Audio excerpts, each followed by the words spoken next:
हाथी के प्रतीक चिन्ह वाले कबीले थे। उन्होंने ही अपनी दंत कथाओं को उन्हें बताया, उनकी मदद किया। हाथी के प्रतीक चिन्ह वाले कबीलों ने भारत के आदि काल से रह रहे अन्य कबीलों को धोखा दिया। जो नाग प्रतीक चिन्ह वाले कबीले थे, शेर प्रतीक चिन्ह वाले कबीले थे, मोर प्रतीक चिन्ह वाले कबीले थे, इन सभी कबीलों को धोखा देकर आर्य ब्राह्मणों का साथ दिया और उनके साहित्य निर्माण में मदद किया, जिसके कारण हाथी के प्रतीक चिन्ह वाले कबीलों के प्रमुख गणेश को प्रथम पूज्य के स्वरूप में आर्य ब्राह्मणों द्वारा स्थापित किया गया है।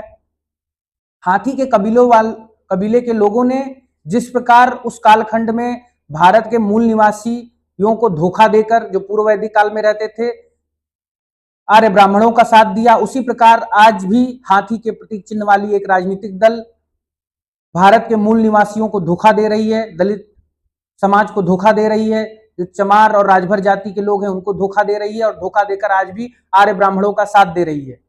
वह आर्य ब्राह्मण जो भाजपा और संघ परिवार में निवास करते हैं, वह उत्तर प्रदेश चुनाव में वोट बैंक काटने के लिए आई है, चुनाव से पूर्व हुंकार भर रही है। उसके मुखिया मायावती जी के संरक्षण में आकाश आनंद द्वारा समाजवादी पार्टी के मुखिया और विपक्ष के नेता राहुल गांधी जी का विरोध किया जा रहा है, जबकि भाजपा का विरोध नहीं किया जा रहा है।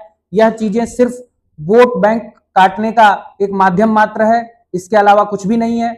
और हमें यह भी स्पष्ट होना चाहिए कि यह लोग चुनाव से पूर्व जो हुंकार भर रहे हैं, यह सिर्फ टिकट बेचने के धंधे को बढ़ाने के लिए कर रहे हैं, क्योंकि माहौल बनेगा तभी इनके टिकटों का दाम बढ़ेगा और महंगे दामों पर टिकट बेचकर धन कमाएंगे। इनको दलित जाति के समृद्धि और विकास से कोई मतलब नहीं है, इसीलिए अपना वोट उत्तर प्रदेश के चुनाव में बर्बाद ना करिएगा। बसपा को वोट देने का कोई अर्थ नहीं है, ये पूरी तरीके से समाप्त हो चुकी है। बीजेपी आरएसएस की बी टीम बनकर कार्य कर रही है और हमारा यह मानना है कि आप सभी को अखिलेश यादव जी को एक मौका देना चाहिए। अगर यादव समाज द्वारा किसी भी प्रकार से दलित समाज को प्रताड़ित किया जाता है तो हमारा यह वादा है आप सभी से कि 5 वर्षों में समाजवादी पार्टी को फिर से ध्वस्त कर दिया जाएगा। लेकिन अखिलेश यादव जी को एक मौका अवश्य देना चाहिए। वो शिक्षित और पढ़े लिखे व्यक्ति हैं। हम व्यक्तिगत रूप से समाजवादी पार्टी का 2027 चुनाव में समर्थन करते हैं।